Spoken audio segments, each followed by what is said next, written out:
शहर गुन्हे शाखेच्या पोलिसांनी जबरी चोरी करणाऱ्या गुन्हेगारास अटक करून त्याच्याकडून 1,30,000 रुपये किमतीचा मुद्देमाल जप्त केला। अटक करण्यात आलेल्या गुन्हेगाराकडून फौजदार चौडी पोलीस ठाण्यातील एक गुन्हा उघडकीस आला। विनोद विठ्ठल भोसले वय 27 राहणार सगमनगर जुने बिडी घरकुल सोलापूर असं अटक करण्यात आलेल्या गुन्हेगाराचं नाव आहे। विनोद हा पोलिसांच्या रेकॉर्डवरील गुन्हेगार आहे।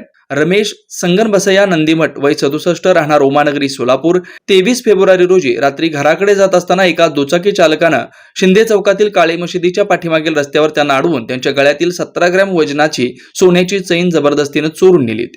गुन्ह्याचा तपास सुरू होता। याबाबत फौजदार चावडी पोलिसांकडून या गुन्ह्याचा तपास चालू होता। गुन्हा करणारा संशयित आरोपी हा चोरलेली सोन्याची चेन विकण्यासाठी मार्केट यार्ड जवळील 256 गाळा येथे बिगर नंबर प्लेटच्या दुचाकीवरून येणार असल्याची माहिती शहर गुन्हे शाखेच्या पोलिसांना मिळाली होती। त्यावरून पोलिसांनी 256 गाळा येथे सापळा लावून सराईत विनोद यास ताब्यात घेऊन त्याची चौकशी केली असता त्याने हा गुन्हा केल्याचे कबूल करून पोलिसांना चोरलेली चेन काढून दिली। गुन्ह्यात वापरलेली दुचाकी देखील पोलिसांनी जप्त केले। ही कामगिरी पोलीस निरीक्षक सुनील दोरगे यांच्या मार्गदर्शनाखाली सहाय्यक पोलीस निरीक्षक दादासाहेब मोरे, सहाय्यक फौजदार किर्दक, संदीप जावळे, विनोद राजपूत, राजकुमार पवार, इम्रान जमादार आदींनी केले। Shri Markandeya butterfly garden Montessori English medium school play group ते 4थी पर्यंत सीबीएसई पॅटर्नच्या शिक्षणासाठी आजच प्रवेश घ्या।